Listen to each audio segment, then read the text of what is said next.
Coba kita simak sungguh-sungguh penjelasan dari para penyampai ilmu, beliau Gus Baha, Buya Ar-Razi, Ustadz Syafiq mengenai ketauhidan ya. Allah itu bertempat. Ada yang di atas langit. Seperti apa penjelasan ketiga beliau? Yuk simak langsung agar kita tidak salah paham.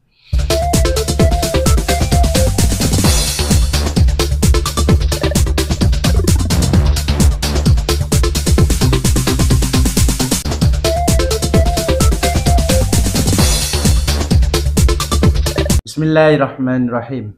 Kalimat ini mungkin kurang tepat.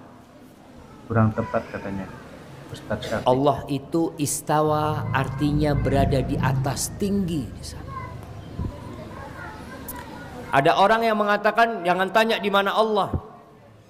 Kenapa nggak tanya? Nabi SAW pernah bertanya. Masa kita nggak tahu di mana Allah? Kalau kita bicara antara hamba dengan Allah yang ada bawah atau atas.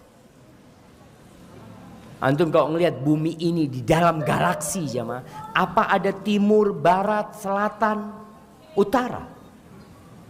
Ketika masuk ke galaksi Bima Sakti, ketika masuk ke yang lebih besar lagi, apakah masih ada arah tersebut? Yang ada cuma atas dan bawah. Allah di atas arsy. Allah yang mengatakan hal itu. Ada yang memanai Allah menguasai arsy-Nya. Allah bukan menguasai arsy, semuanya dikuasai Allah Azza wa Jalla. Maka kita kalau berdoa ngangkat tangan seperti ini. Karena tahu kita ya Allah. Fitrah manusia kalau ditanya gimana urusannya? Ya Allah, ana serahkan kepada yang di atas. Terserah sama yang di atas. Karena Allah ada di atas sana jemaah.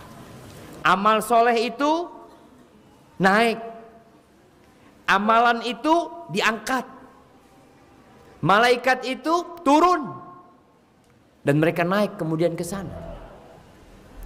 Ketika di Lailatul Qadar, tanazzalul malaikatu warruhu fiha, turun malaikat, kemudian mereka naik lagi.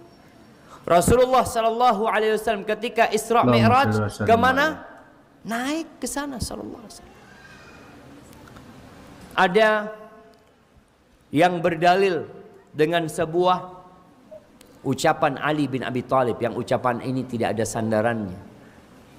Ada yang mengatakan alladzi ayyana aina la yuqalu innahu aina. Yang telah menetapkan di mana-mana itu tempat itu nggak mungkin ditanya dia di mana. Ini bukan ucapan yang sahih dari Ali bin Abi Thalib radhiyallahu taala anhu. Tapi orang kadangkala berdalil dengan semua yang ada walaupun tidak benar. Maka Allah berada di atas sana dan kita berdoa memohon kepada Allah dengan mengangkat tangan kita. Barakallahu fikum. Wa idza sa'alaka ibadi anni fa inni qarib. Udah dijawab kok sama Allah ya. Jika hambaku bertanya kepadaku di mana aku, nggak usah jauh-jauh bilang di aras, di langit. Apa kata Allah? Qarib, aku sangat dekat. Lalu kenapa ada ayat Ar-Rahman 'alal 'arsy istawa? Surat Thaha. Bahkan diulang sampai 6-7 ayat. Allah Maha-Rahman istawa di atas arasy. Kita sudah bahas ini sebelumnya ya. Ya, biar Bapak tambah yakin. Menghilangkan syak. Liyatma'inna qalbi, supaya tenang kalbunya. Insyaallah Allah yang kasih tenang. Allah itu bendakah? Bukan? Allah itu rohkah?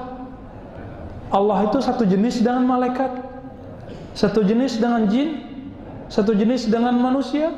Nah kita ini semua disebut jisim, benda. Yang butuh tempat itu hanyalah benda. Maka jika disebut Ar-Rahman alal arsistawa, Allah bersemayam di atas arasy, haram dibayangkan Allah menempati sesuatu. Lalu apa maksudnya Ustadz? Hanya Allah yang tahu. Mana dalil saya? Dalilnya dua. Surat Ali Imran, kemudian Asy-Syura. Ya. Di Ali Imran disebutkan, wa ma ya'lamu ta'wilahu illallah. Tidak tahu takwilnya, penjelasannya, kecuali hanya Allah. Ciri-ciri orang yang menyimpang akidahnya, meskipun menyebut dirinya ahlu sunnah, coba-coba mendetailkan makna istawa, menyimpang langsung akidahnya. Di kalbunya ada zaigh.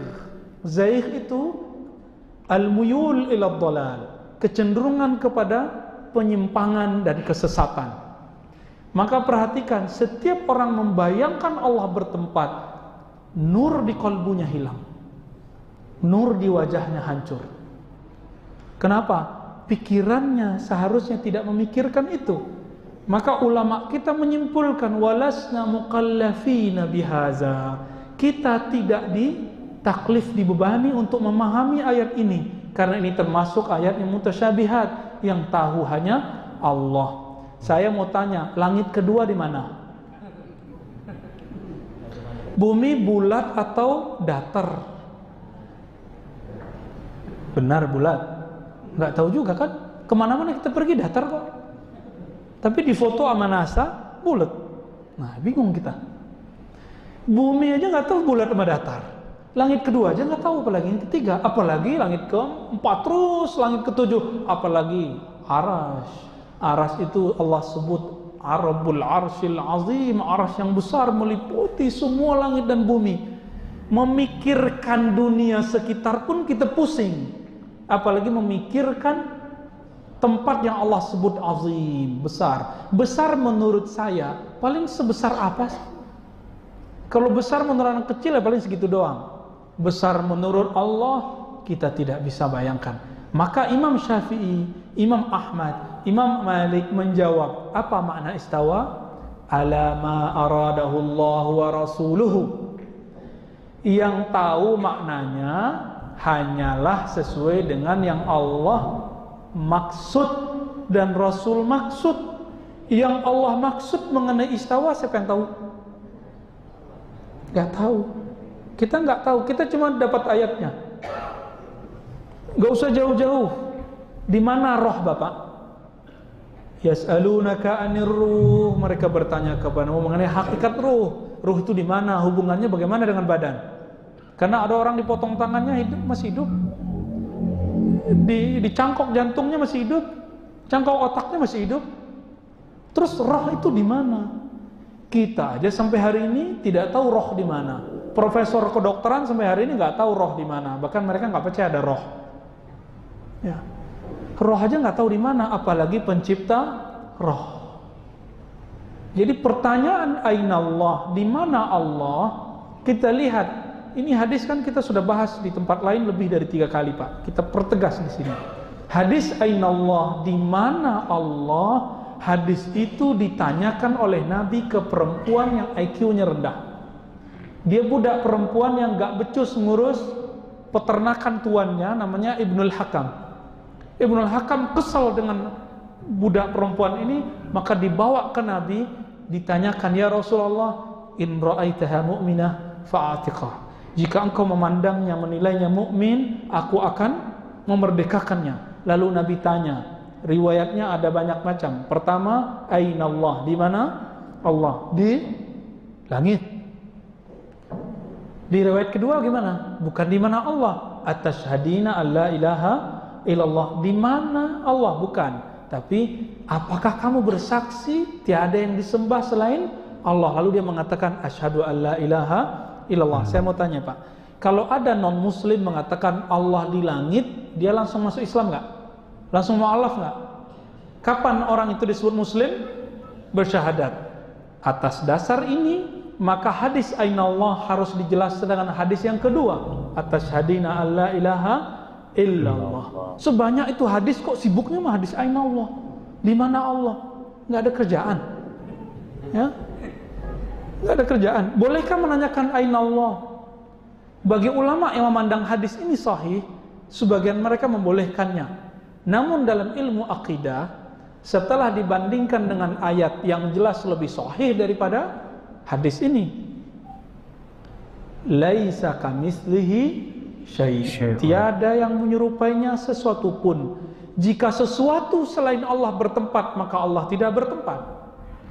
Maka saya meyakini Allah bersemayam di atas arsy tanpa membutuhkannya sebagai tempat. Apa maknanya? Hanya Allah dan Rasulnya yang tahu. Siapa yang coba-coba cari maknanya, zaigh, di kalbunya ada kesesatan. Lalu kalau ditakwil dengan arti menguasai bagaimana? Itu beda bab. Kita nggak mau bahas malam ini. Ya, Bapak udah ketawa, udah tahu beliau ya. Jadi bolehkah meyakini Allah di atas? Enggak. Kenapa Imam Ibn Taimiyah masuk penjara? Bapak tahu? Karena dia meyakini Allah bertempat di atas bizatihi, dengan zatnya. Masuk penjara. Karena berbahaya. Di zamannya Imam Ibn Taimiyah masuk penjara karena berbahaya bagi orang awam. Tapi gimana lagi, kitab-kitabnya tersebar hari ini. Tersebar hari ini. Oke, bagian akhir. Coba bandingkan. Jika Bapak masih ragu, Ar-Rahman 'alal 'arsy istawa, Allah bersama di atas arsy. Satu. Kan ada lagi ayat. Wa huwa ma'akum ainama kuntum, dia bersamamu dimanapun kamu berada. Ayat-ayat ini bukan untuk dipikirkan. Ada lagi, fa ainama tuwallu fasamma wajhullah, kemanapun kamu mandang di situ ada wajah Allah. Kalau sudah lolos bab pertama, Allah bukan benda, Allah bukan roh, Allah bukan seperti yang kita lihat itu, maka Bapak sudah lolos ya. Kalau sudah lolos, jika dia bukan benda, maka dia tidak butuh apa yang dibutuhkan benda. Bayangkan sekarang Al-Quran tapi nggak ada tempatnya, mushaf tapi nggak ada tempatnya. Bisa bayangin? Bayangkan diri saya sekarang Ar-Razi duduk tapi tidak bertempat. Bisa nggak? Nggak bisa. Kenapa? Saya benda, Allah bukan benda. Imam Ibn Taimiyah terjebak dengan logikanya sendiri karena beliau mengharamkan falsafah, mengharamkan ilmu mantik. Tidak semua ilmu mantik dan falsafah itu haram. Ada yang haram. Imam Ghazali sudah tulis 3 hal, selebihnya boleh. Imam Ghazali sudah tulis Al-Munqiz minadh Dhalal, kemudian Tahafut Falasifah, 2 kitab ini silakan dibaca, sudah ada terjemahannya. Imam Ibn Taimiyah menghantam filsafat semua dan dia tulis kitab judulnya Ar-Raddu 'alal Mantiqiyyin. Rad, kritik keras, membatalkan ajaran orang-orang ahli mantik, ahli logika. Maka dia buat teori baru dan teorinya itu yang membuat dia terpenjara dalam pikirannya sendiri. Imam Ibn Taimiyah dengan segala kecerdasannya dalam ilmu hadis dan fikih, ternyata beliau terjebak dengan logikanya. Apa kata beliau? Mana mungkin Allah itu tidak bertempat? Karena kita tidak bisa bayangkan sesuatu tidak bertempat. Terjebak nggak? Terjebak. Kenapa? Itulah akibat mengharamkan ilmu mantik. Maka Imam Ghazali mengatakan, orang yang nggak kenal ilmu mantik, fala yusaqu bi'ilmih, tidak dipercaya ilmunya. Oh, dijawab lagi. Imam Ghazali itu kan dikritik sama muridnya. Dia ingin memuntahkan filsafat tapi kemudian tidak bisa keluar. Kenapa? Sudah mendarah daging, meracuni tubuhnya. Itu yang ngomong kan belum tahu Imam Ghazali sudah tobat. Ya? Imam Ghazali kan sudah kasih buku. Judulnya Al-Munqiz minadh Dhalal. Kita khatam 5 kali Pak buku ini. Pengen tahu Ghazali itu siapa sih? Ternyata beliau sudah melewati filsafat, ilmu kalam, kebatinan sampai menjadi seorang sufi. Subhanallah. Aamintum manfis. Musbahak. Apakah kamu iman manfis sama? Ayursila alaikum hasiba. Yang jelas Allah resminya mengistilahkan zatnya itu manfis sama. Zat yang ada di langit. Istilah resminya aras juga di atas langit. Ar-Rahmanu 'alal 'arsy. Kemudian kita di internal Islam menjelaskan Allah itu tidak butuh tempat. Oke, benar itu. Karena tidak butuh tempat, Allah itu khalik, tempat itu makhluk. Tentu khalik tidak butuh makhluk. Ya seperti itu saja. Tapi kalau kamu bilang Allah nggak punya tempat, Mesti orang masih ngejar, lalu di mana? Pokoknya di mana-mana, lu ora banyak. Malah bingung kabeh. Wah pidato ini Pak Zainuddin jadi NU gak di mana, gak kemana tapi di mana-mana. Bangunnya pangeran kau NU tapi gak kemana tapi di mana-mana. Kan itu. Jadi sekarang tuh orang kepikiran gara-gara anak-anak mulai ditaskek ya, ada ngalami diragukan dalam beragama. Semua eling balik ning Quran hadis. Istilah resmine Allah niku, pokok istilah ning dhuwur. Kowe nak donga nggih menengadahkan tangan ke atas. Cara kowe di nasib piye-piye mbok sing ning dhuwur piye ra roh. Nang Jawa mbok sing ngecat lobok, malah pengiran kok ngecat barang repot bener. Pokoknya sementing gue ngelafat sing nunjukno takzim. Saya ulang lagi, sementing kamu mensifati Tuhan yang menunjukkan takzim. Ora sabuk mafhum kalau Tuhan di atas berarti bertempat, kalau bertempat berarti butuh tempat, kalau butuh tempat berarti ora istighna, berarti ora qiyamuhu. Iku ora kowe tau ngaji, kamu iki bakas wong ora tau ngaji.